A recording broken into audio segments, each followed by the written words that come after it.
Okay, I came back. See.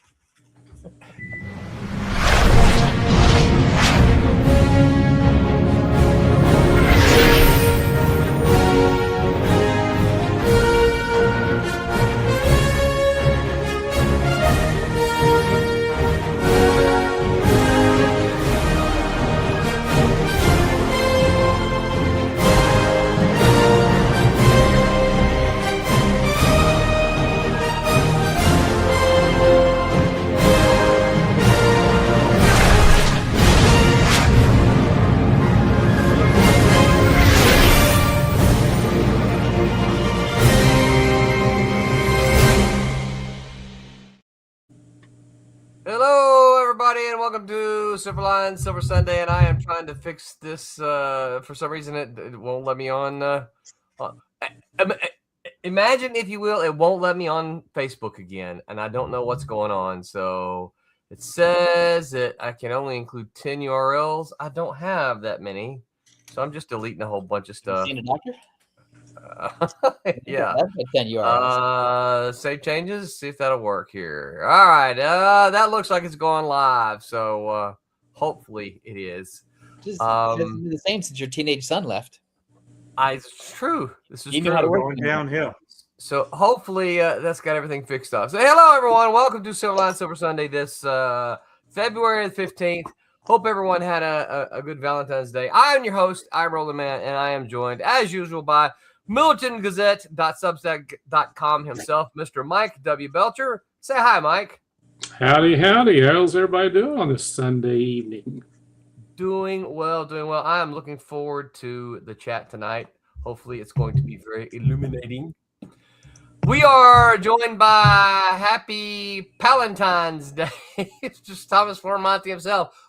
What's up, pal? How's it going? Oh, what's up, all my buddies? What's up? What's up? What's up?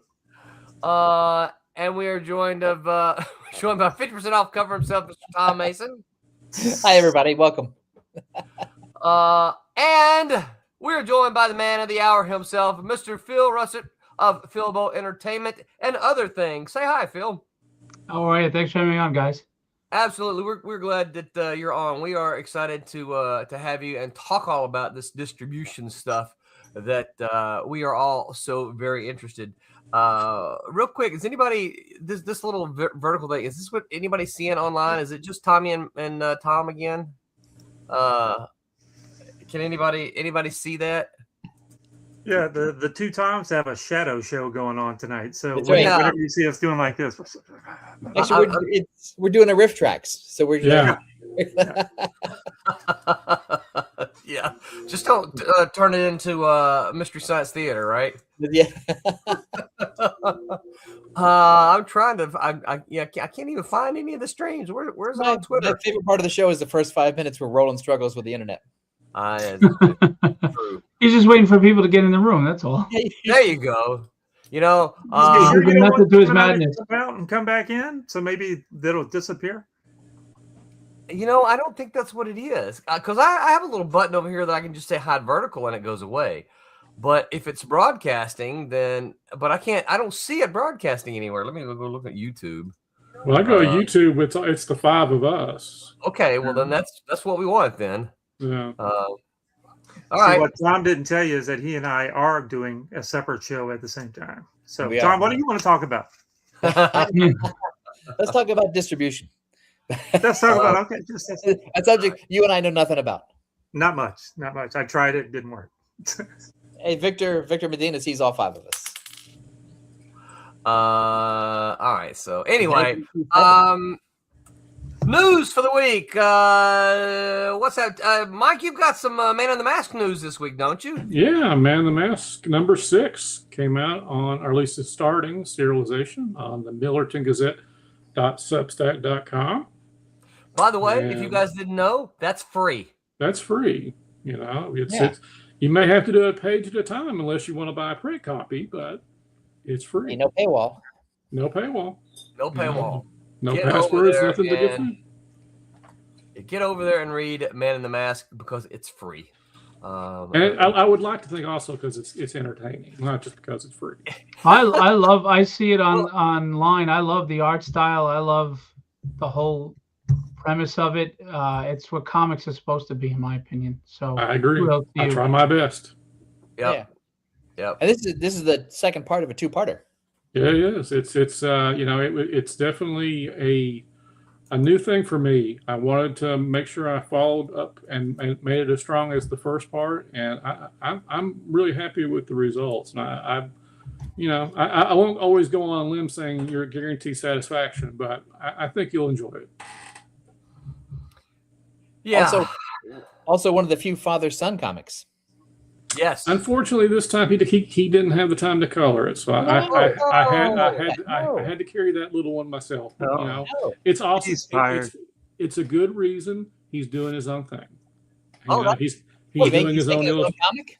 Yeah, he's doing other people's. He just finished something for Ron Fortier and Rob Davis for Airship 27. Sweet. He did the interior illustrations for a book called Persona. And then he did a short comic for a friend of his locally. So Nice. I can't fault not having a colorist this time because he has to follow his muse. He's a victim of success. Sweet. He has his dad's support on that. That is very cool. Very nice. Any other news? Tom, how's this Go ahead, week I'm doing in Pensacola this coming up weekend. You can find out more information. Just go to pensacon.com. And Stephen Butler's going to be there, and John Jackson Miller's going to be there, and a bunch of folks. Yeah, Jose's there, I think. Nope. No, I don't think Jose's there. Barry's there. Barry's going to be there. Barry and Jennifer. Yeah. Lily is going to be there. Lily Butler. There's a John Dell. Roland Paris will be there. Yep. There's tons of people. Pat, not you, Roland. Patrick's going to be there. Who else is going to be there? Just the typical Southern folks. All of us and a bunch of other people. Just go to the website, pensacon.com. Yep. That's this coming weekend, right? Yes, it is. Yeah. Yep. Friday, Saturday, Sunday show. Tom, how's the Stitch graphic novel doing? Hey, I don't have a copy to hold up again because I'm in a different part of the world. But I was going to ask you about your background. There's still I was on a red eye last night, so if I start to dribble about halfway through the show, this is why. Are there still copies available? Still copies available. It's called Stitch, Best Food Forever, and it's about giant vegetables. And that's from Tokyo Pop, right? Yeah, for Tokyo Pop. Got a bunch of comments already here. Art of Victor Medina says, "Hello, everyone. What's up, Victor? Thanks for hanging out with us, man. We're gonna dive into. I gotta hide this other screen over here. We're gonna dive into independent distribution, comic distribution here in just a minute. Myron Lauzon says, "Hey guys, cheers. Hey Myron, what's up? Thanks for hanging out with us, man. I should have read this earlier. Victor says, I can see all five of you. Thank you. Jamie Killzone Kilkenny says, what's up, guys? What's up, Jamie? Thanks for hanging out with us, man. Appreciate you. Jin Kung says, Phil is the man. We agree. That's why he's on here. Paige Alfred says, you got Philip Rupster on the show and you did not invite me? You ignore all your invites, Paige. That's all I can say. Charles W. Morgan says, what's up, Phil? All right, everybody's here, man. They're ready to for you to, as the young kids say, spill the tea. Yeah. It sounds what they say? Out of an old guy's mouth, doesn't it? Yeah. Yeah. Hey, that's groovy, man. It's right up there with the word dirigible in the young age. Yeah. That's right. So before we get there, Phil, what's new with you? Don't you you got a Kickstarter going on, don't you? It's coming up. Doing the sign up right now, and I'm actually offering the PDF of the first issue for free if you sign up, because I believe in the story and I think you'll like it and you'll come in for book 2. Long story short, it's called Papa. It was basically, I didn't realize I was writing a story that was kind of an allegory to my father and I in our relationship prior to his passing. And he has to see it before he passed. Unfortunately, I couldn't get a 110-page graphic novel done in time. So now I'm releasing it chapter by chapter, but it's kind of a Silver Age tale. It's a 75-year-old Vietnam vet whose granddaughter, him and his son are estranged, but him and his granddaughter are close, and she winds up being taken by the mob for reasons I can't get into. And this Vietnam vet has to find a way to save her, protect his family, and it's really about all the sacrifices that men make for their families that go unnoticed. Men don't get to go out on social media and talk about their pains and their sorrows. We just quietly do what we need to do. We take care of our family, and sometimes our kids don't understand the sacrifices we're quietly making. And sometimes those kids grow up and then they realize, and it makes things a little easier when you understand the burdens that a father carries that he doesn't even share with you. So it's heartfelt. I'm told it's really written well, but it also has a twist at the end of chapter 1 that no one has seen coming. So it is not some boring drama. It is a comic book, but I ask you to sign up and you get a free copy of the PDF. Yeah, more free stuff. See, folks, tune into Silverline. You're going to get all kind of cool, good free comics. That's what we're all about. Comics should be good and fun. You know what? I did you share some of the maybe the first chapter in the Philbo group? Because I've read the first chapter and enjoyed it very much, but I can't remember where I read it. I don't remember. I don't know, because I've been putting the free PDF out for people. So it's possible. Maybe I just grabbed it in one of the places. I've read the first chapter that you put out for free, and like I said, I enjoyed it very much, but I don't remember where I got it. Who's if anybody signs up, just DM me and I will send it to you directly in DM. No wait. Yeah, very cool. Very cool. All right. So we're not going to dwell a whole lot of time on Diamond, but because we all know what happened with Diamond. We all know that it's still an ongoing thing. We all know there's still a lot of publishers hurting because of what Diamond is. And Phil, I'm going to give an intro, and if you don't like it, I want you to change it, okay? But one of the things that I did as an independent creator and a small press publisher is I looked around and I said, what the heck are we going to do now? Now, you can talk about all the problems you want, but Diamond still gave me access to retailers.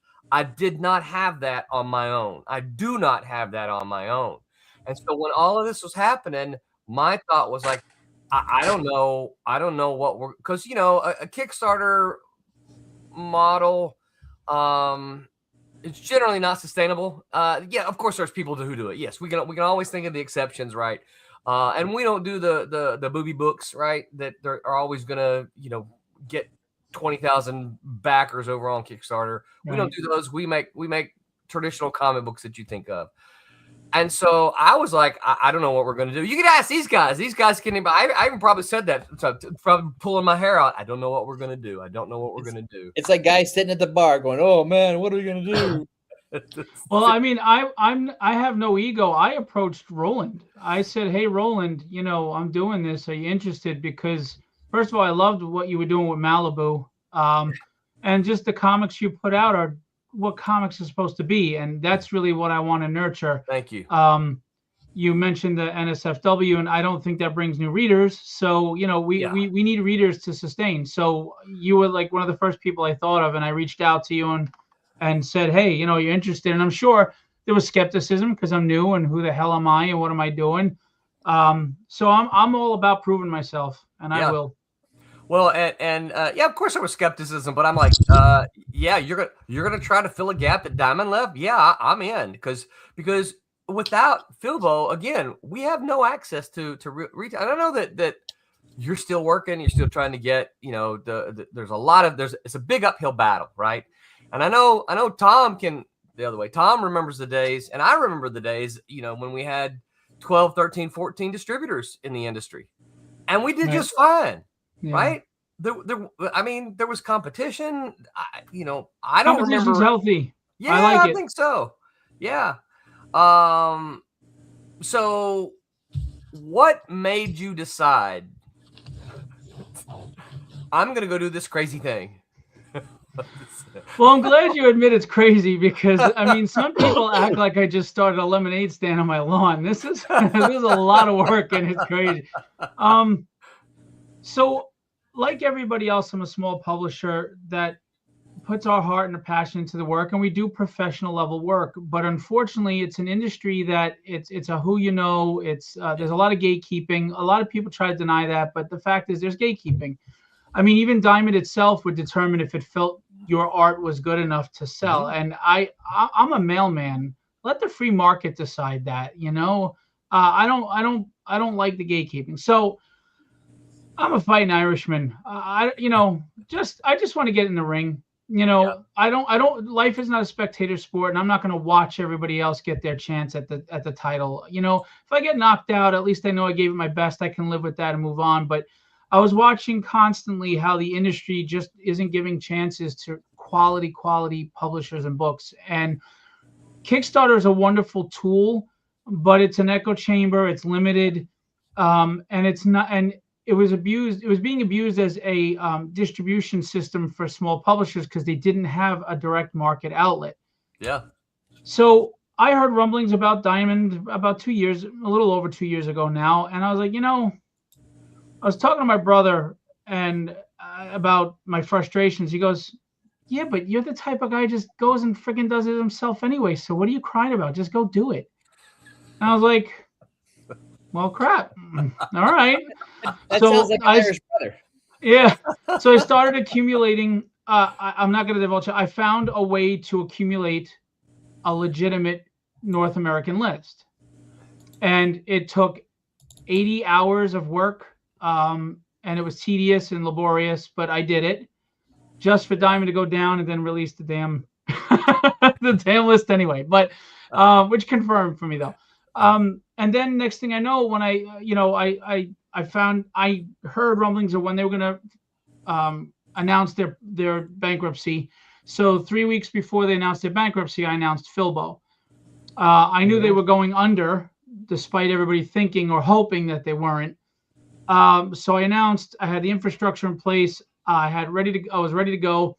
And to my surprise, international retailers started signing up accounts because they saw Bookstat. They're like, hey, you know, the international market's not the same as the American market. The American market is very corporate. We don't take risks. It's this, you know, and that's it. We regurgitate the same crap.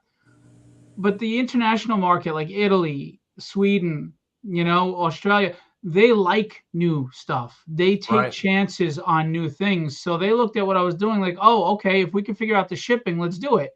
So we figured out the shipping. We use a freight forwarder in Georgia, and they send bulk shipments out to the Europe and other places. Yeah, man, we get all kind of comments flying in here tonight. Over here, let me run through them again here. Let's see. Ryan Permission says, hey, you guys, what's up, Ryan? Thanks for hanging out. He says Philip is my man. Jason Meadows, what's up, Jason? Says howdy, folks. Ryan says, Phil and Roland crossing the streams. Phil is the MVP. Love this guy, says Ryan. Charles Morgan says, dude, what a twist. Phil Leon, what's up, Phil? He says, hey, what's up, Phil and Silverline crew. Ryan then says, last night was so long, I don't remember. And then he says, Filbo Publishing is the real deal.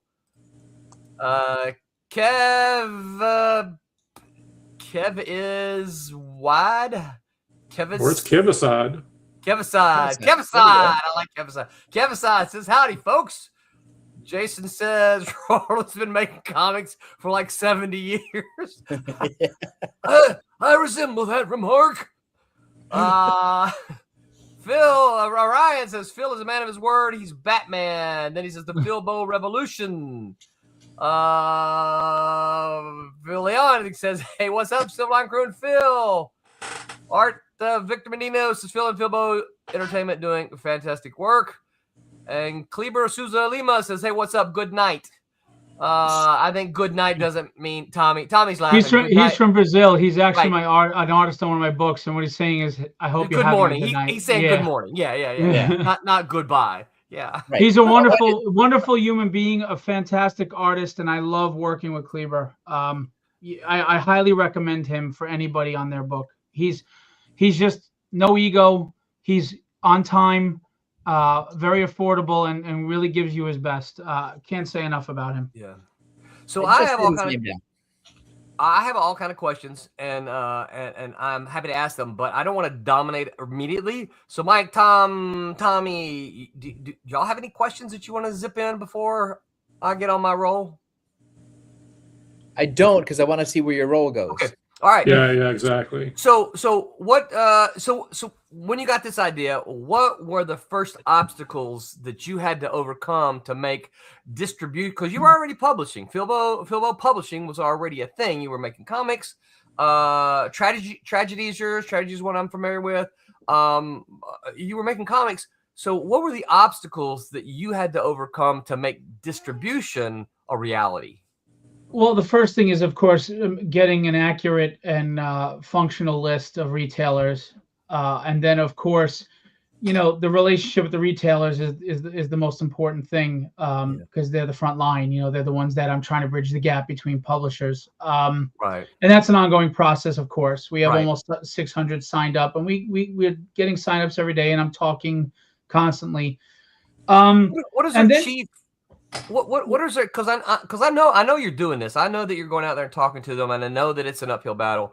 What is the chief hesitation for, or if not one, multiple? What are the hesitations that stop these guys? Because they know what distribution is. They've dealt with Diamond. It's not like Right. it's not like distribution is new. It's you that's new. So what is the hesitation for them? Why are they? Well, Not I think jumping in. it's a combination of several things. The first thing is I'm new, and I'm not a big conglomerate. Like Lunar was doing their comic book retail, and they were doing things, and people kind of knew who they were. I'm coming out of nowhere to a lot of people. So the first thing is trust. The second thing is Right.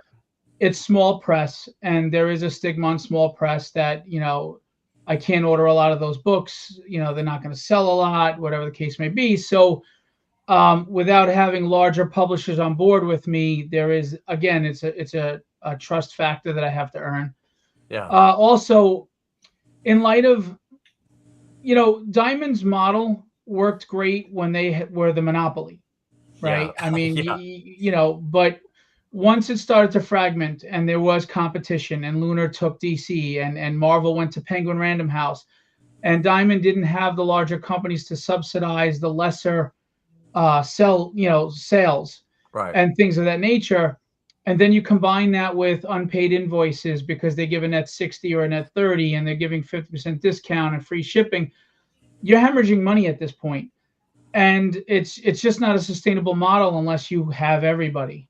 Yeah. So going into distribution, I had to come up with a model that I think is fair for everyone. And my intent, whether it's noticed or not, is distribution is the mailman basically bridges the gap between the publisher and the retailer, right? And for it to succeed, all three have to do well.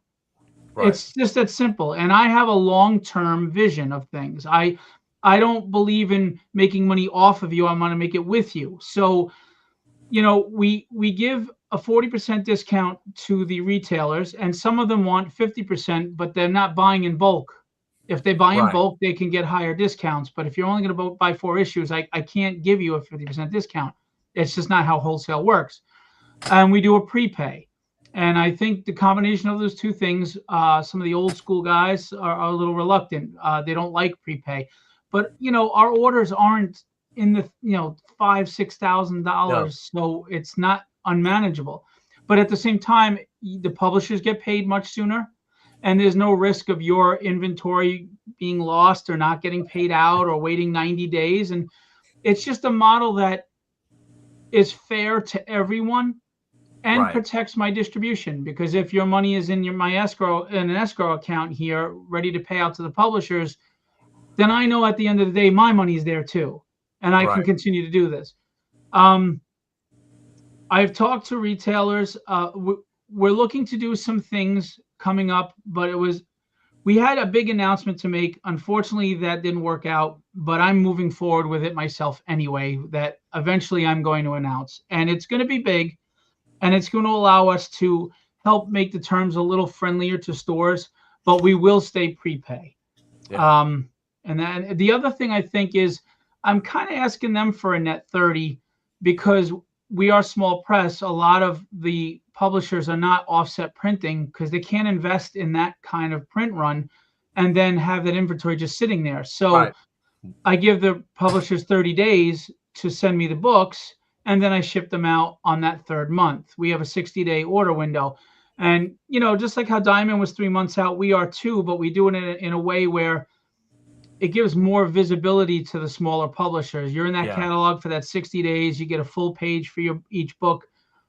Because we are selling ourselves, the fact that we have quality books and the fact that we really do sell off the shelves if the retailers give it a chance. Right. Yeah.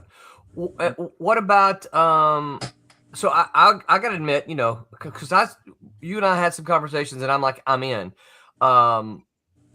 And so what about publishers that you talk to? What are some of the hesitations? Because I gotta admit, and I don't remember which month it is. I'll beg your forgiveness for that. But I saw a whole slew of Terry Moore. Yeah, we have Terry with us. Yeah, we have all his books. Yeah, and I'm like, holy mackerel, you got Terry Moore. That's, to me, that was fit. I was like, wow, this is really, really. Yeah, we have Terry Moore, news. Antarctic Press, Zenoscope, Heavy Metal, Devil's Due. We have Billy Tucci's with us. Yeah. We have some other large independents coming soon. We haven't really had an issue with publishers. We get a lot of solicits. Unfortunately, I have to turn some away because they're just not ready for direct market yet. Yeah. But you know, we have Ablaze. We have Hermes Press. So the publisher side, we have like 80 publishers at this point. And you know, they're not consistently in every catalog every month because they have mini series, they have one shots. You know, we accept all types of publications. So the publisher side is not the issue there. We are in talks with some of the larger publishers that are middle ground. Mm-hmm. But that's a process. You know, that's right. That's a different beast that when you're dealing with a company that has put out movies and you know is doing 60,000 copies of a month or whatever. So that's a little more legality involved, and it takes time and presentation. But they're coming. They're coming. Well, and no names. We don't do this here, but one of the things I noticed within the Filbo Distribution Publisher Group is I think some of the guys just don't exactly understand what it is you do, and guy like me is like, look, I'm sending you 40 books and you're taking your labor on my books. You've lost money. You're taking a piece of it. Of course you are. That's what the distributor's supposed to do. But some of these guys, I don't think to really understand exactly the process. How do you try to get that across to them to help them? Because I don't think it's, how can I, again, no names. I don't think it's, I think it's just an experience. I think it's just I don't think it's because they're I think it's because they just don't know. That's the easiest way for me to say it. But we get that from Tommy at Kablam when people don't know how to get their books printed. They don't know the files. They don't understand there's a bleed. It's frustrating for you as a printer, I'm sure. They're not ready for prime time. Even though there's a template that spells everything out, there's only like 4 or 5 things on there. And you know what? Every one of those things. And that right there is my biggest answer I will give.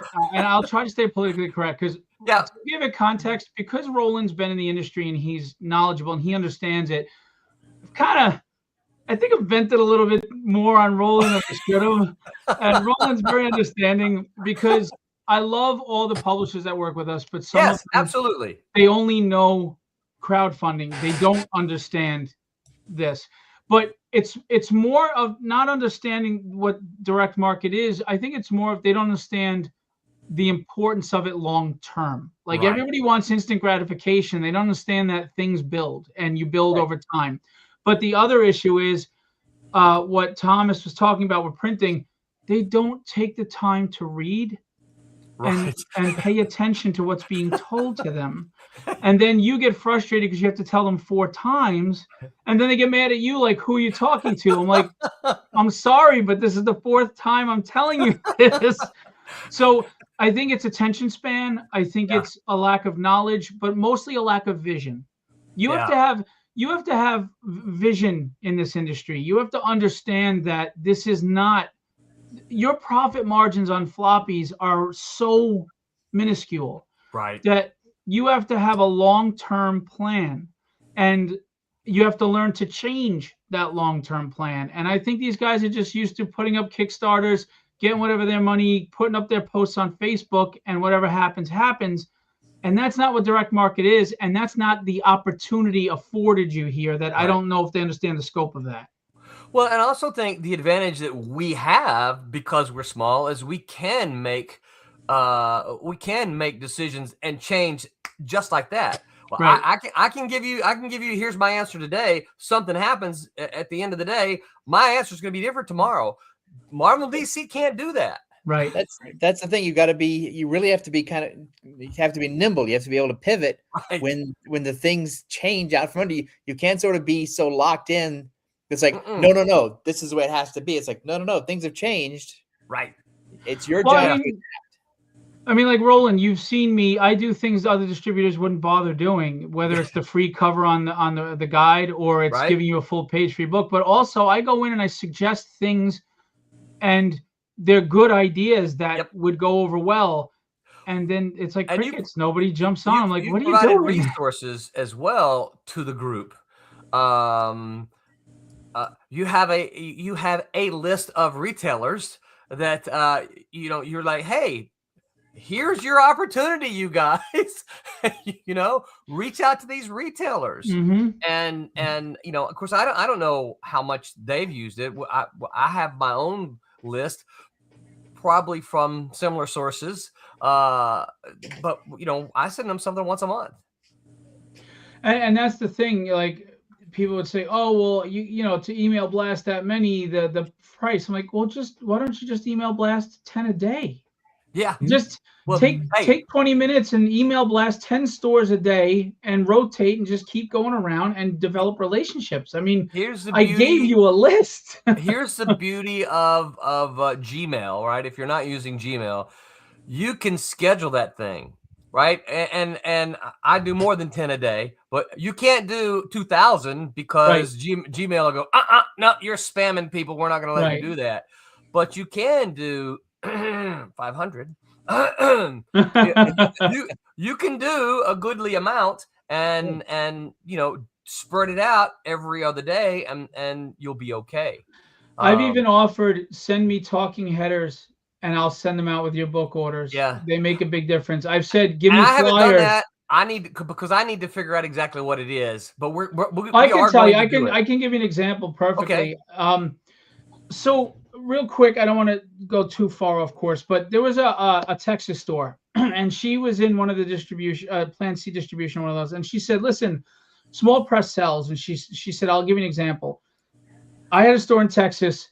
I would put a nice display where people could see it of a small press, and we put talking headers. And what a talking header is a little card, an index card that is the cover with the synopsis. It's like taking it right from the catalog. Yeah. And they put it right in front of the comic on the shelf itself. And the reason, and she said she sold over Marvel and DC 4-1. Now, here's the kicker. She moved her store to Florida and thought, oh God, what if it's just my demographic in that area? I'm screwed if not, right? Like small press. She did the same exact thing. And sure enough, she's still selling anywhere from 3-1 to 4-1 over Marvel and DC because people are clamoring for new stuff. Yeah. But the problem is they don't know it's there. They don't know what it's about. Looking at a cover and artwork is not the same power as it used to be. And there's reasons for that I'm not going to get into. But that we covered those on this show. Yeah, that talking header someone takes again, short attention span, right? They don't want looking through a book. They don't really get an idea what the book is per se. You have to read dialogue. Is the writing any good? You read that talking head or synopsis and you go, oh, it's about this. That's right up my alley. That sounds interesting. And then you combine it with a nice looking artwork and cover. I'll give it a try. Right. So it takes the place of what appears on the back of paperback books. Right. And so I think because I can't think of an independent bookstore, like not a comic book store, but a bookstore where there haven't been those talking headers that have said, staff pick or Emily recommends, or your favorite employee recommends this book. And it's really a thing that, not that comics aren't big business, but really big corporate businesses do that too, to sort of boost the signal on smaller books that may not get that attention. Right. And it's those little things that make a huge difference. And I try to impress upon everyone, whether it's Kickstarter or direct market, one retailer, one backer at a time. That's right. Yeah. That's it. 100%. Just your focus can't be, I want to sell 5,000 books out of the gate. First of all, the industry isn't that anymore anyway. No, it's not. Second of all, you can't afford to lose one backer, one follower, one retailer. So just if you gained one, you made progress. That's right. But I think there's this misconception that, oh, my book is so good that just because I put it in Phil's catalog, I'm going to sell 5,000 copies. Or even if they went to Massive, who goes through Lunar, they think, oh, it's Lunar, I'm going to sell 5,000 copies. It doesn't work that way. No. You have to, and I keep telling them, it's not even the retailers you have to convince. Tell the fans, because if the fans go into a retailer and 5 people say, I want tragedy in my pull list, or I want Trumps in my pull list. Right. That store says, well, that's 5 guaranteed sales. I buy 2 more, put on my rack, and then I know that someone will walk in and buy them. Right. There's no risk. No. There's no risk. And they'll buy the 7 issues, maybe 10. And then those 5 people tell 5 other people, and next thing you know, there's 10 people in their pull list. That's right. You got to get to the fans, not just the retailers. Retailers don't want to take a chance because their margins are tight. Their rents are high. Their insurance is crazy. Their overhead is nuts depending where you are. And they some of them want to take a chance on small press, but they can't. Yeah. So give them a reason. Right. How much of it on the creator side of things, how much is that the creator just doesn't want to do that? It's like they just want they're so ingrained in this, my work speaks for itself, and if I build it, they will come, and that's all they do. Do you think that's a real thing? I think that's an absolutely real thing for the people who haven't experienced this. Like a guy like Roland knows that's the bad way to be. Right. But some of the new people that it was Kickstarter and they just did Facebook posts. I think that they have this mentality. Look, we all think our books are great, or what are we doing? Yeah, that's right. But, yeah. But you have to be realistic about it. Like, I believe my books are as quality as anything out there. But that doesn't take me away from the reality of how hard the industry is, regardless. Yeah, because I think comics are basically a 2-hustle industry, which is the first hustle is you got to get your book done. Right. Then the second hustle is you got to promote it like a small businessman. You have to separate yourself into. They don't want to do the promotion part. It's like a lot of artists who are so good. And there's look at artists. There's so many artists that is fantastic, but they're struggling to get work. Why? Right. Well, you don't know how to market yourself because they don't want to do the business side. They just want to draw. Yeah. And I get that. You're a creative. I get that. But at the end of the day, it's either sink or swim. And if you don't learn how to swim and adapt, well, then you are where you are, and that's it. Yeah. But I'm not the end all be all. I'm one channel. Right. That is a good opportunity for you, but I can't be the end all be all. I can't. Right.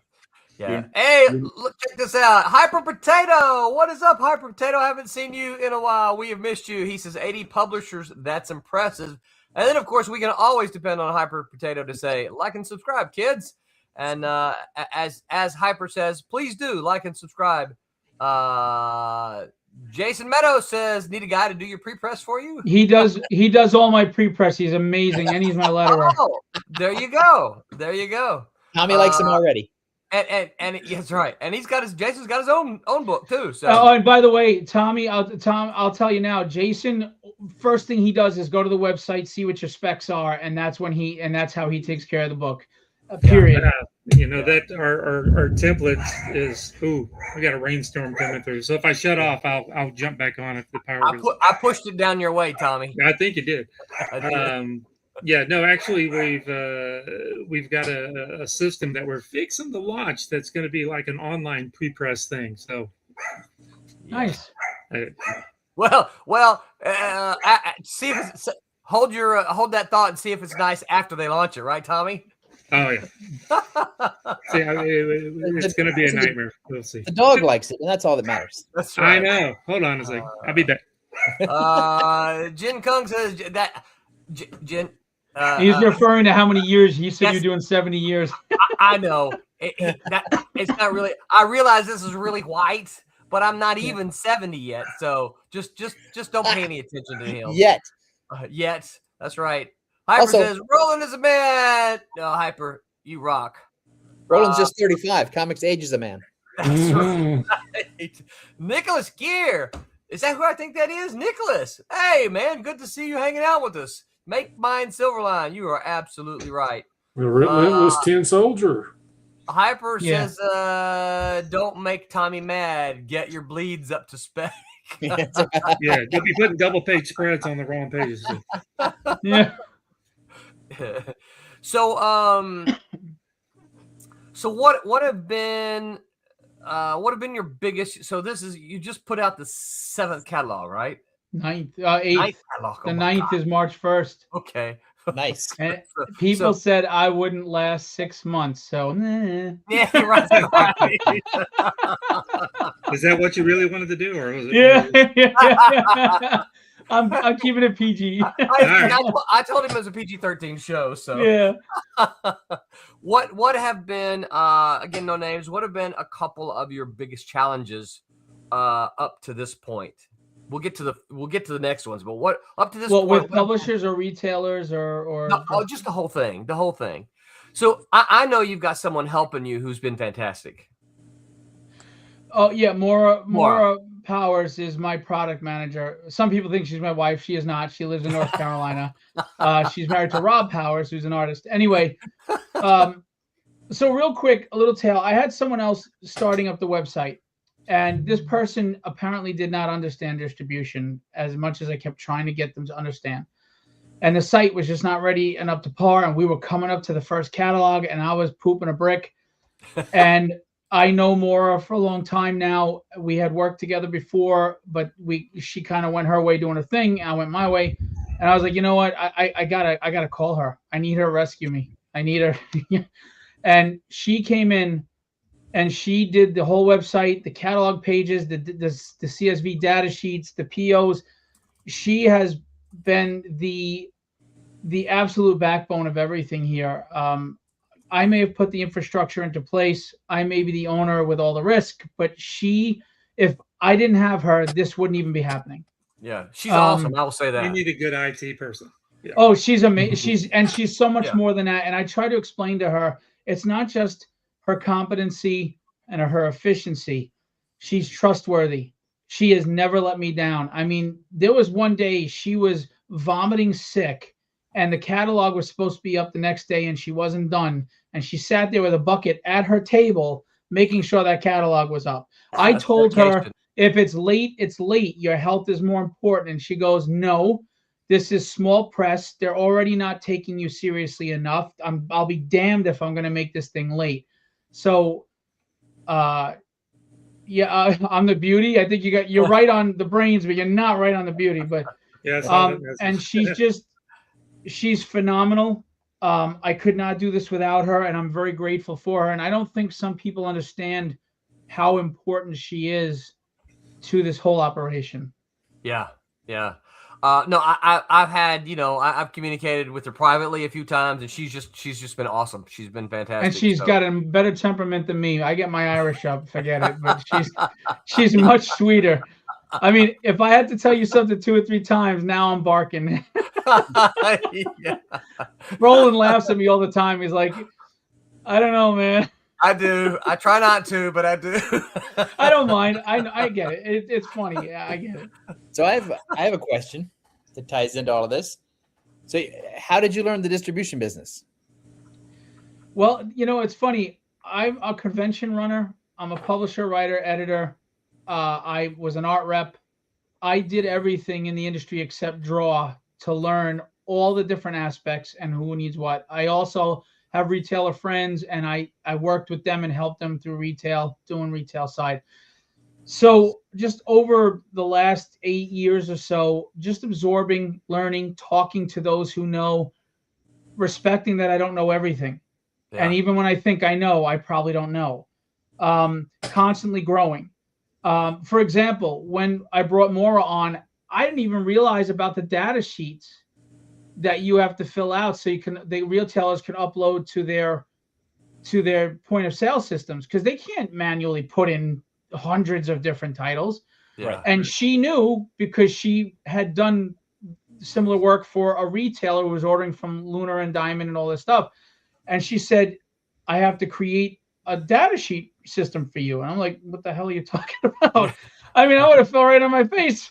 And so it's just constantly listening to those who know, like a guy like Roland, who's been around, and he did Malibu. And, and I don't mean to keep jumping on that, but Malibu. Well, I learned everything from Tom. But if you think about it, when you look at Malibu, I kind of, it's an inspiration in the sense that you were that little guy. You jumped in the field with the big guys. You had to earn that respect. And then you finally started getting that respect to the point where they bought you out so you couldn't compete with them anymore. So we all know that's what they do. Chris Claremont is on an exclusive contract just so he doesn't do work to compete against them. Right. Stop it. So, you look at that and I say, I can do it. I can play with the big leagues. I put up a post the other day. I said I may be David versus Goliath, but I got one hell of a slingshot. Well, and the advantage that we have as the little guys that Marvel and DC, they have to sell a lot of copies per title, a lot of units per title, right? Just to break it down, right? They per unit per title. We don't have to sell that many units per issue to do equally, Right. Well, we don't have shareholders that we have to satisfy, and we don't have the overhead that they have. So if you manage what you have properly, you can make, it may not be large profits, but as long as you're breaking even, you can continue to grow. As long as the bottom number is in black and not red, yes. Right. Yeah. my favorite part of the conversation so far is the issue of trust, going back to what you said earlier, because people had faith in Diamond and trust in Diamond because it was a big corporation. Mm-hmm. And how'd that work out? Yeah. Right. And so whereas the smaller person who is building the empire, is on the way up. And I think that's, the more trust you put in something like that to build it going forward, the better. Yeah. And one thing I take pride in is I get messages from retailers all the time, whether how do I use your website or what are your terms, or, who are you, or this happened, or this click didn't work, or, whatever, small glitches. I literally get back to everyone within hours. I mean, I work a day job as a registered nurse, by the way. I'm a father of 2 kids, and 13, 11. I'm a husband. I own a home. I run a publishing company. I run distribution. I work 21 hours a day. I'm only 22. But anyway, no. And I do this because I love it and because I want to be part of the solution, not part of the problem. I mean, it's not a shtick. Comic books saved me from a rough childhood, and it's the greatest entertainment medium in the world, whether it's comic strips or comic books, graphic novels. There is no better combination of literature and visual art. So that's really interesting, because the thing that I've discovered more, and I think this goes beyond anecdote, I think this is actual fact, is that so many people had a kind of childhood where they escaped into a comic book. And it doesn't necessarily mean you had a tough childhood, or that you were bullied or beaten up, or that your parents were bad or whatever. But somewhere along the way, you needed to find a way into comics as an escape from XYZ. And it's a healthy escape. It's not drugs, it's not alcohol, and it teaches you morality. It teaches you who the hero is. At least it used to. These days it's a little blurred, but we knew who the good guy was. We aspired to be Superman and Captain America and Wonder Woman. We wanted to be them. We knew we would never achieve that level, but we wanted to try. And that's the greatest thing about these books, man. And I look at the industry and people get mad at me because I'm very candid. We're listening to the wrong people and thinking that they're the ones who have the answers, and they have brought us to where we are right now. Readership is in the gutter.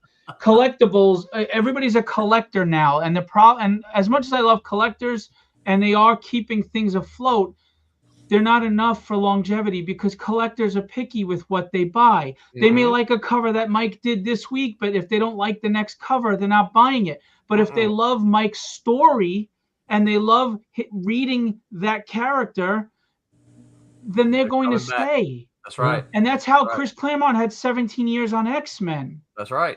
And if we don't get readers back that really care about the characters and the content, this ain't gonna work. The thing about Claremont too is that Claremont had there's two halves of Claremont too. There's the writer half of Claremont that kept the stories interesting and then whatever. There's also the personal appearance Claremont where he would go out and made himself. He worked the crowd. He went to every convention he could possibly go to. He appeared on thousands of panels. He shook a bunch of hands. He had roundtables with fans at conventions. It's like he worked his audience well to be able to like he wasn't just writing scripts. He was actually working the room to make sure that his readers were, part of his team. Right. Yeah.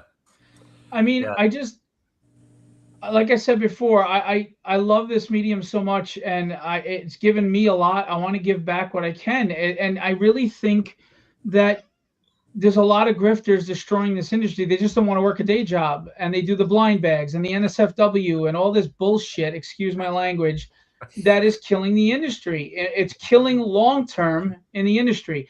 And those guys hate me, and they'll come troll me, and they'll say, and the funny thing is they're outing themselves when they say that, but I don't care anymore because I'm tired of watching the bad guys win and take this industry down with it. Whether it's the Diamond fiasco, whether it's charging just to put you in a catalog, whether it's blind bags and then you're getting damaged books or the same covers that you otherwise, it's all gimmick crap. Yeah. And we didn't learn from the 90s. Right. The bubble burst in the 90s and we're repeating it again. Yeah. Well, Phil, you are surrounded by guys who equally love the medium. Oh, yeah. So I know that's you why do. we're here every single Sunday night. So here's a sort of an offbeat question. What 3 things are you reading that you could recommend? Oh, cool. I like it. I don't read any new books anymore. I'm reading the independents. Well, independent books. Well, right. All right. So so who are you reading? We generally mean not Marvel and DC. Okay. So you're gonna think this is planned. It's not. I see all these books that come in, and Trump's really caught my eye. And I asked Roland if he minded if I picked up one of the books that's in consignment and read it. I don't like to just assume just because I have it in my possession I could read all your books and put them back. He sent me the books kindly as a gift and said check them out, and I like them, so I'm reading Trump's.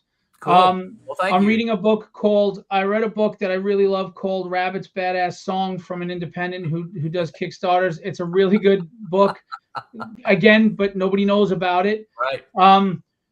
And I read a book called Tales from Nerosville. Jason Meadows is in the chat, and it's an anthology book that is so intelligently written and it's so good. And it's hard for him to pick up steam, but it deserves your attention. So I'm reading books like that. I don't read any Marvel or DC anymore. I can't. Yep. I don't think it's about story anymore. I think it's about agenda and soapbox and everything but what a story should be. It's not escapism. It's too negative. We've blurred the lines with good and bad. I mean, everybody's a friggin' anti-hero now. And not that I have anything against anti-heroes. Tragedy is anti-hero, but we have to have a little more positivity in books. Yeah. Balance. Oh, shut up, Jason. Got a bunch of comments. Let me run through these comments here. Hang on, before you do that, can we ask Jason? Can we ask Jason to link to his book? Yeah. In the chat. Yeah, Jason. It is really, he has twists and ironies, and it's just smart, well-written books. I enjoy them, and I stand by them. I wouldn't say that otherwise. And Trump's is a lot of fun. It's good, and I love the artwork. I love the art style. That's Clinton. right? No, it's Tommy's the only consistent name in all 4 of those books. Yeah. So long Oh. story short, there's 4 issues. There's 4 suits: Right. spades, hearts, diamonds, trumps. Each of them has a different penciler. So Yeah, I was gonna ink all 4, and then when we got the 3rd pencils in, I'm like, just run them. Yeah, yeah. He said, "Let me show you something," and he like turned up the blacks, and he goes, "Just run it." Yeah, Quentin did such a, he inked the pencil or penciled the inks or whatever you want to call it. That I'm was, like, that's good enough. Let yeah. me ink something else. Go. Great stuff, guys. Books the way they're supposed to be made. Yeah. Well, thank you. We had a blast making them. So John Hageman That's says, 10-ton press. That's John Hageman of 10-ton press. "Sweet, thanks for hanging out with us, John. We appreciate it. And if you guys got any questions, please feel free to put them in the chat. While we've got Phil here, we'll get answers for you. We won't let him go. Hey, John, put a link to your company in the chat. Hi Potato says, check out Nicholas's Relentless Tin Soldier, kids. That's a good book too. And then he says, thank you, Hyper. John Hageman says 3 more than 6, right? I'm not sure what that refers to. I'm not either. It's been a minute since this was up here, so I'm not really sure. John, you might have to, if it's important, you might have to remind us. Jason says Mara is the brains, Phil is the beauty, ? If you say so, Jason. Yeah. Phil made comment to that a while ago. Calibro Souza Lima says, please let me tell you, Philip is a good person and honest. He gave me this opportunity and is trusting in my work. And that's why he's here talking with us, Kleber. Jason says, too many retailers want Phil to follow a format that's already failed once. And really I would almost say more than once. Yeah. If we go back. And we should just keep doing it that way, shouldn't we? Right. Because Diamond really was kind of the last man standing when all the others failed, right? Sorry, go ahead. No, go ahead. You go ahead. You're the guest. Here's the thing. To all the people that I'm not looking to take this negative out. I'm just going to say there are people actively behind the scenes doing things to try to boycott me secretly and not get retailers not to order from me. And that's fine. But all I wanted to let everybody know is my model is sustainable for me. Even if I don't have huge growth, I'm sustaining and I'm going to keep going and I'm going to keep building this and we're going to make this happen. And I take it very seriously that I have the publishers on my shoulders right now because I'm one of you in the trenches and I know your passion and how that story itches at you and you just want to get it out there and you want the world to read it. And if you could give it away for free, you would, but you can't because you have to pay to fix it. To produce it.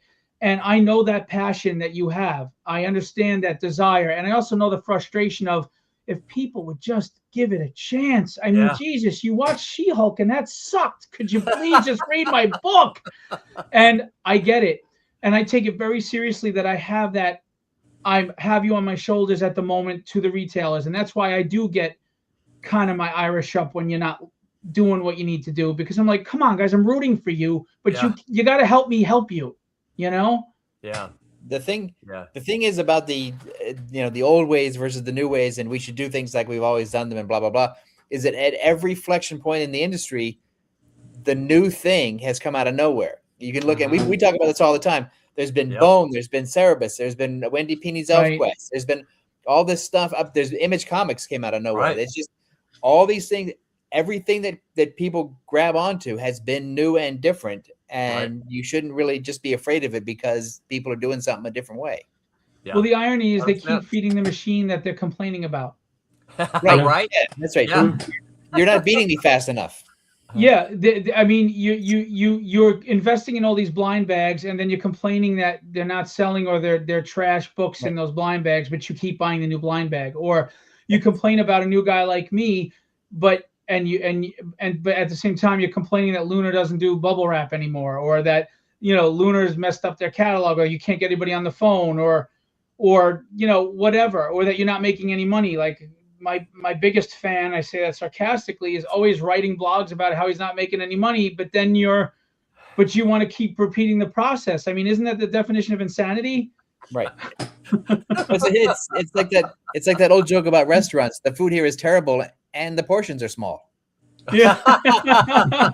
What's the special next week? Yeah. That's great. Yeah. Hyper says comics and a nurse. Phil is like a combination of my wife and me. Yeah, but I do have boobs. And then Hyper asks if you're on Twitter. No, unfortunately I Like stay away Twitter. from Twitter and Blue Okay. Sky and all that crap because it's a cesspool. It's a time suck. Gotcha. Let's see who else. There was someone else. Nicholas. Where was it? Nicholas here. Nicholas says, "I've been selling off my collectible single issues and replacing them with Marvel Epic collections and DC's finest. I enjoy reading the comics.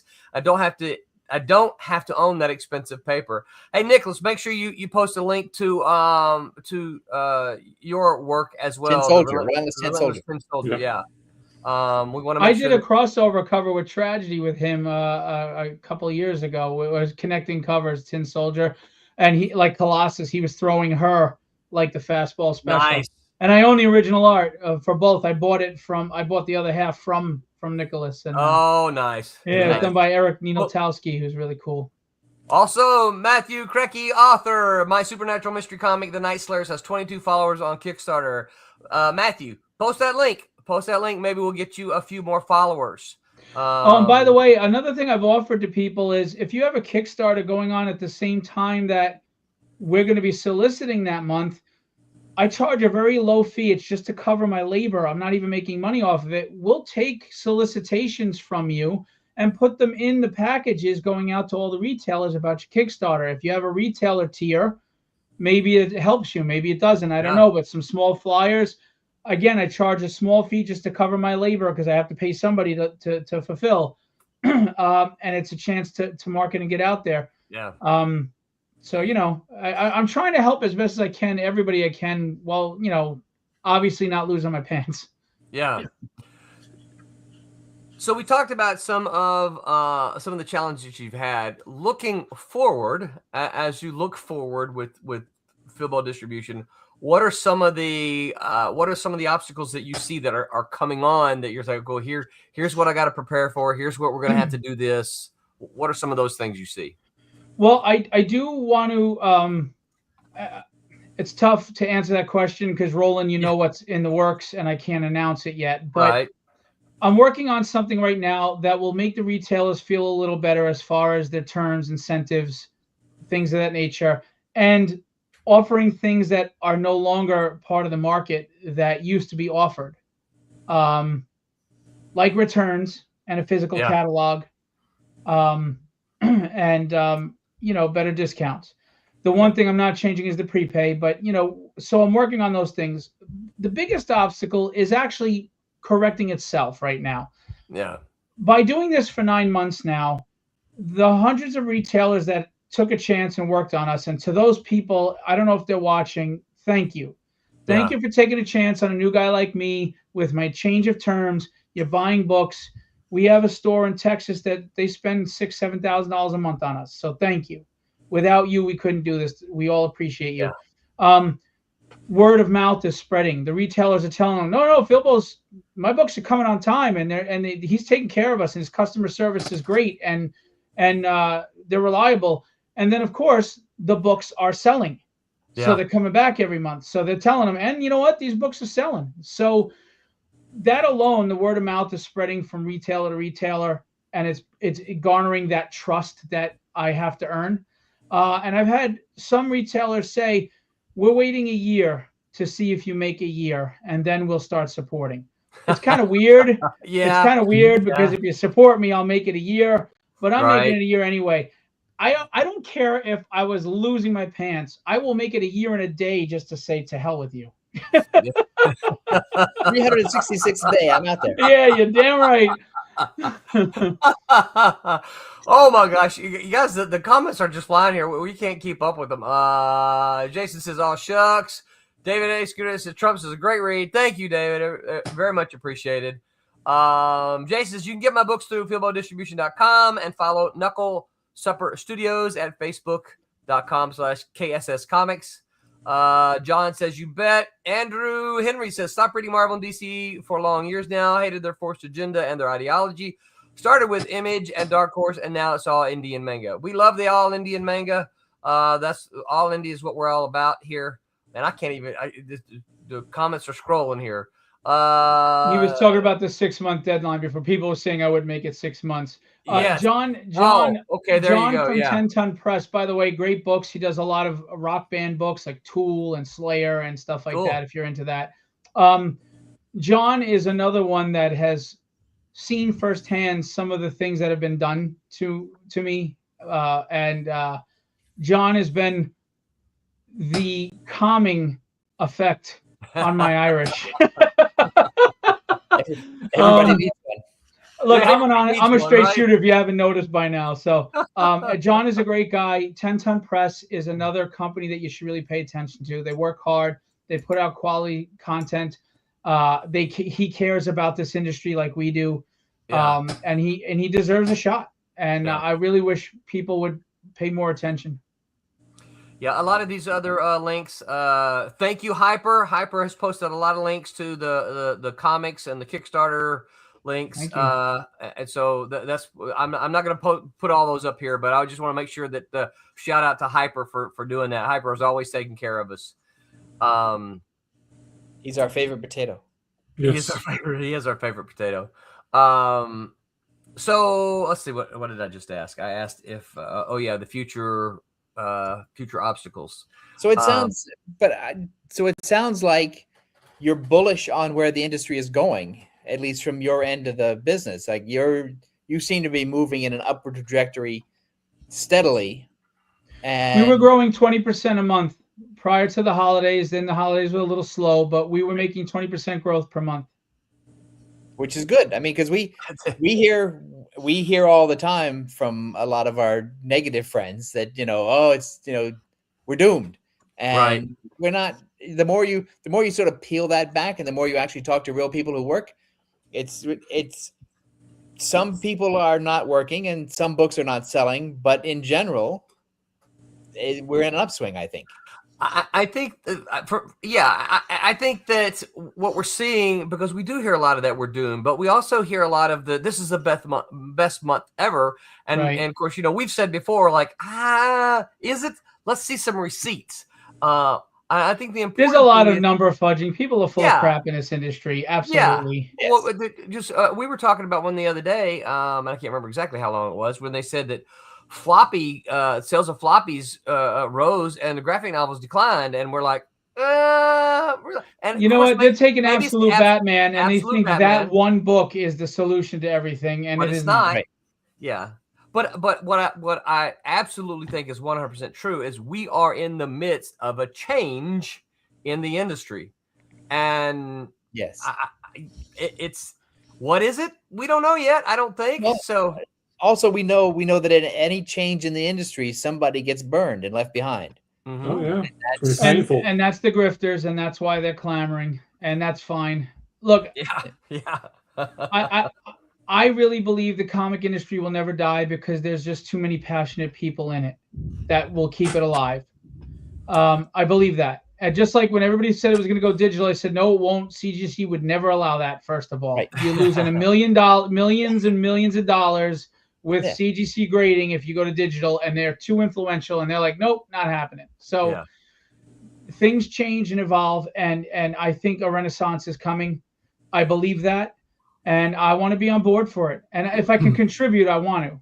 Well, let me give you another piece of what I think is good news, and these guys have heard it before. Is that I teach at the university level, and one of the things we do is we read comics, and I see regularly in my class my students don't want to read Marvel and DC, and it's not because they're like, oh, Marvel and DC are bad. They're like, well, I've seen the movies. I've seen the TV shows. Show me something different.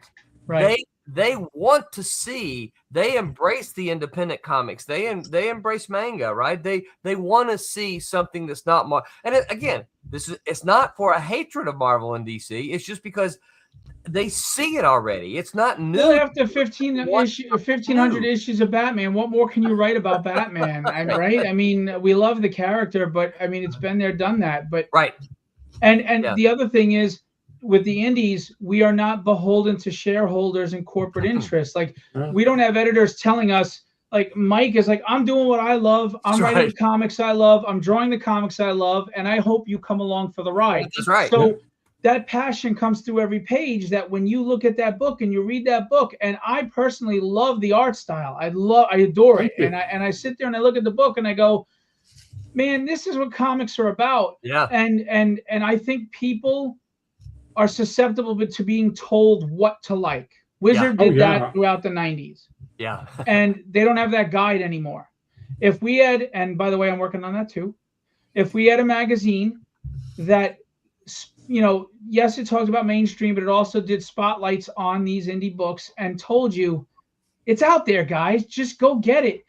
I do think there's a hunger for new because, you know, everything's going to be a little bit derivative of something to a degree because you can only write so many different stories. But you got to make it yours. But the thing is, and when you make it yours, you're writing it in a fresh way in the sense that it is a passion play.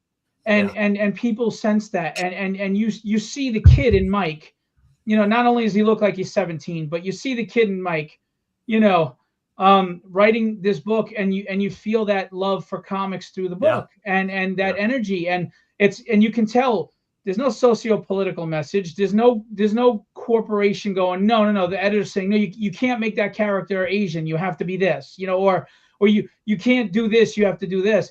He just gets to do what he wants. And he just wants to entertain you. And his whole premise is, I just want you to love books as much as I do. And this is my best shot at helping you enjoy what I'm doing. Absolutely. And that's it. Yep. Comics are fun. No. Thank you for that, by the way. I appreciate that. I really do. I mean, he doesn't hear it enough from the rest of us, so it helps from an outside source. That is why we're here, because comics are fun. I mean, I dare say that, you know, all five of us could probably be doing something other tonight, right? But we're here because I would be with you guys.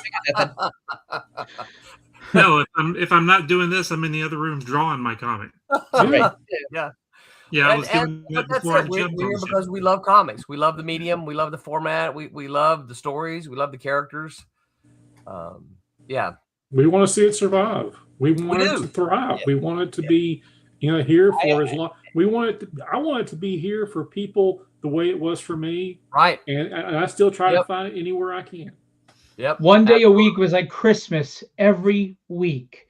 You were so excited, whether you were getting out of school or jumping off the bus or, you know, I'm a guy from Queens in New York, and man, it was no better feeling than I took a 12-block walk to get to my store every week, and my 30 friggin' books that I barely could afford, but I did whatever I could. And then you hung out and you talked a little bit at the store and you knew the owner, and then you ran home and the world disappeared for whatever time frame, and you just, that's it, man. It was magic. Yeah. Let's see here. Andrew Henry said, had an interview with Professor Rowland, and he mentioned a very essential question. What are you reading? If you don't read and write, it's a disaster. I preach that all the time, guys, in my class. It's like, you can't be a writer if you're not reading. Like Socrates said, speak so that I may see you. What are the last 3 books everyone is reading this month? Question is for everybody. What are the last 3 books everyone is reading? Well, I answered already, so I'll leave that to you guys. Yeah, I talk too much, so you guys go. I am reading. I don't know the author's name. It's the Great Cat Massacre. What? Is that a romance novel, Rolling? No, it's a historical book, and it's a lot about stories and folklore stories, where they come from, how they originated. And there's one about this great cat massacre in France that is just it's kind of hilarious, to be honest with you. But is it because of the fleas? Or is it because they keep knocking stuff off the table? No, it's because they were screeching at night. They were being too loud, so they killed the cats. Let that be a lesson to you, cats. It's true. They were keeping them up at night because there were so many cats. They were out doing their catly thing at night, and they couldn't sleep. So so they decided they were going to kill all the cats. I have neighbors like that. I don't think I can get away with it. I don't think you can get away with that either. All right, By the Mike, way, what about Andrew Henry is from Egypt, and I published his book for him, Vanilla Land. It's a Western manga. I just wanted to give him a shout you? Oh, out. there you go. All right. Oh, sweet. Yeah, it's There you go. it funded on Kickstarter, and we're going to be doing the second one soon. But Nice. Andrew Henry is also a creator, writer with his wife, and I just want to give him a shout out. Yeah, Sorry. Sweet. I got to look for his stuff now. Andrew, if you've got a link, drop it it up in the there. comments so that everyone can know. Hyper says some of us also want to know if Phil recognizes Sergeant Rock as the greatest character. More fans should know. I'm good friends with Billy Tucci, who lives a few blocks away. So if he pisses you off, I can toilet paper his house for you. But this was his sweatshirt from his campaign that I'm wearing. There you go. So yeah. Well, we well know here Sergeant Rock is Hyper's favorite character. So Yeah. Very cool. Well, Phil, I for one think what you're doing is an awesome thing. I think I don't understand the negative. I understand hesitation. I understand questions, but I don't understand the negativity because, like I said at the onset, you're trying to fill a hole that exists now because of the absence of Diamond. And someone says, "Well, Diamond's still around." Well, no, they're not.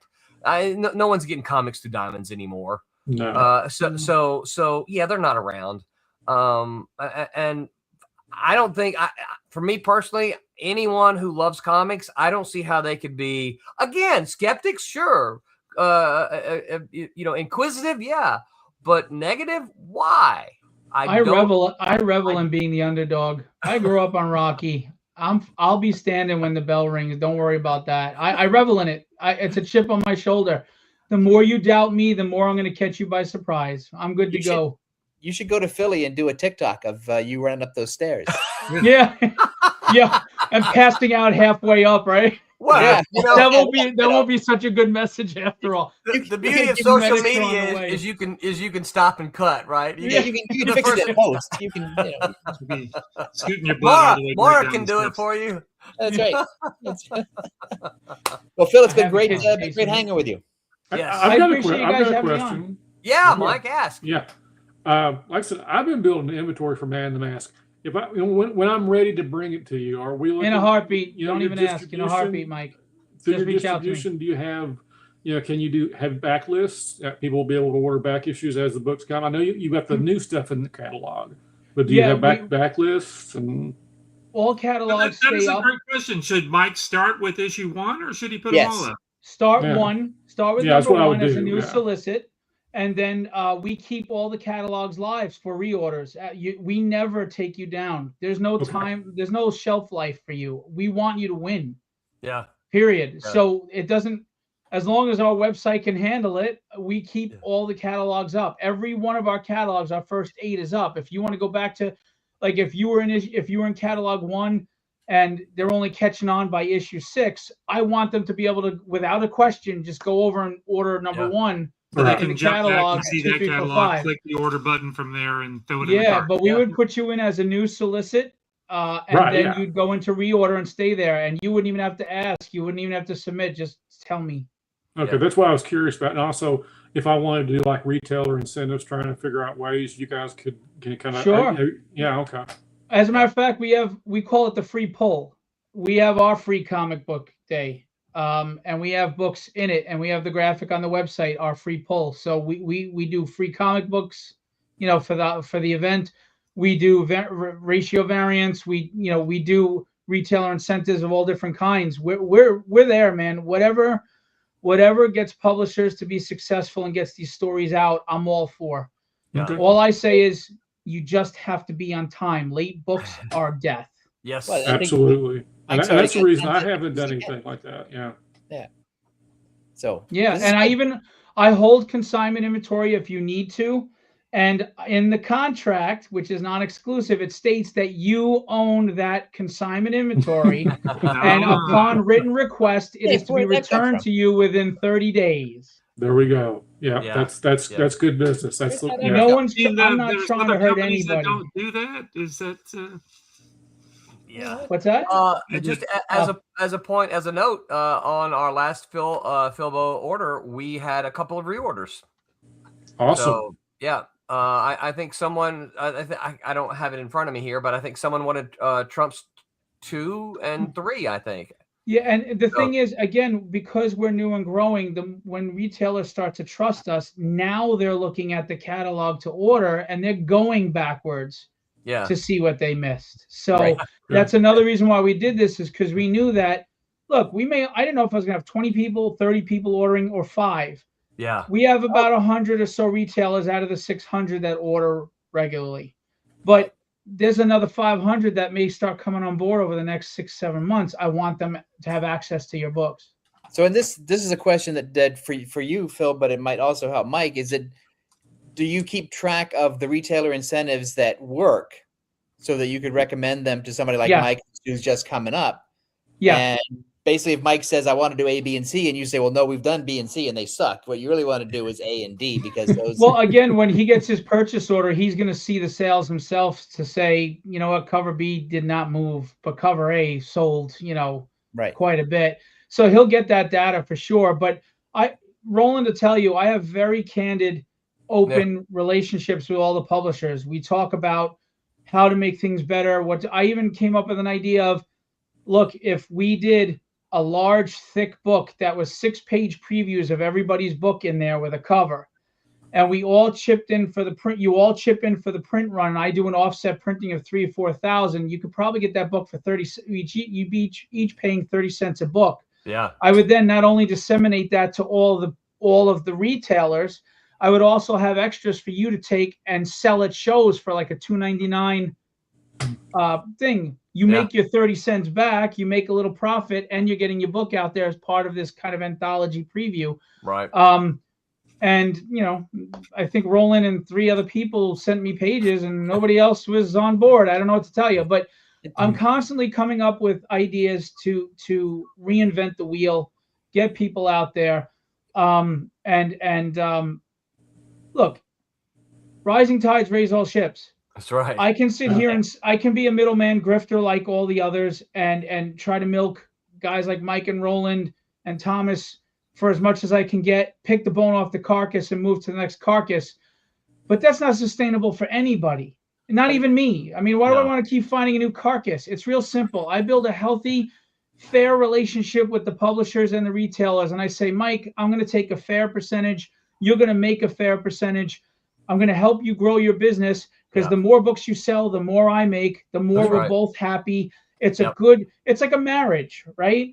Right. If you don't meet your wife's needs and your wife doesn't meet your needs, somewhere it falls apart. And that's communication, that's working together, and that's understanding what each other needs. Yeah. Well, it's the same thing minus, the lovey-dovey, you know what I'm saying? I take it very serious that I'm messing with people's dreams. Yeah.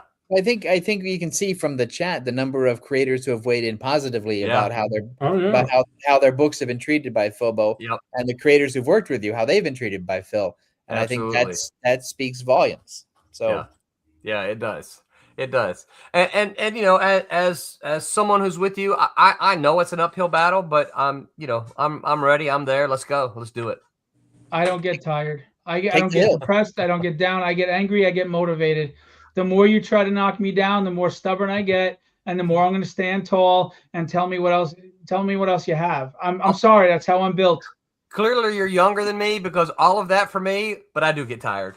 Well, I'm 53 going on 54, so I don't know how old you are, but Roland's 35. He just had a tough I'm just getting started, baby. I'm just getting started. So you bring it. You bring the insults. You bring the blogs. You bring the posts. You bring the negativity, and I'm just going to prove you wrong. And when I prove you wrong, I'm not going to curse you. I'm not going to yell at you. I'm going to smile and just toast. That's it. One final question from me. Do you do shows? Where can people see you? Well, I'm actually Tuesday night. I'm doing a local Hot Flips show. Hot Flips is the biggest comic book supply retailer on the East Coast, and they have Jim Starlin there. And I'll be there 4 to 8 on Tuesday. It's actually an evening show. And then I don't know yet. I'm probably gonna be at San Diego, Terrificon, a few other places, but I'm trying to be strategic in what conventions I go to.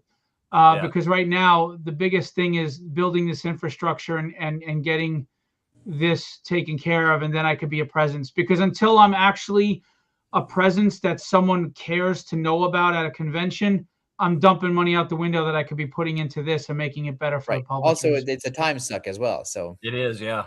Yeah. It is.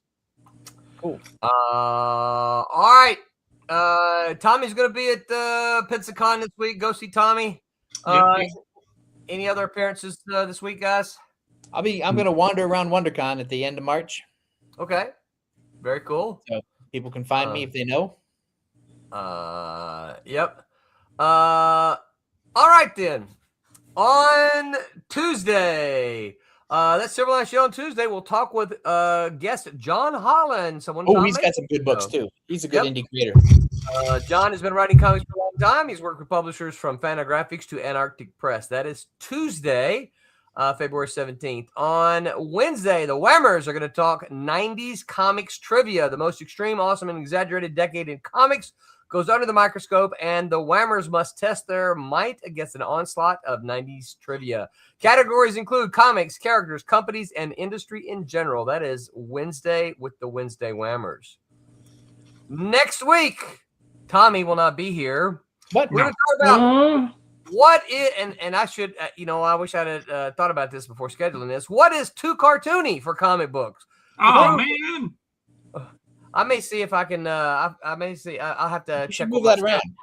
I'll check with my scheduler, see if we can move that around. This is scheduler. Do another one of what gets on Tom's nerves, and then No, don't do that. That was already last week. We can do what gets on Mike's nerves next week. Oh, we don't have hours. And that's us. All right. Hold on, I gotta get to my where's it at? Thanks for having me on, guys. I really appreciate it. It's been great talking to you, and best of luck with the future of Philbo. Oh, what does the bow stand for? So I'm a huge Lord of the Rings fan, and I have really, really big feet, and my wife calls me Philbo. There we go. Instead of Bilbo. Gotta ask. And when I act like a fool, she calls me something else that rhymes with that. It's the secret of a strong heart. All right, until next week, remember to make mine. Good night, everyone. Hey, this is Paul Pelletier. Make mine Silverline. Is that okay, Roland?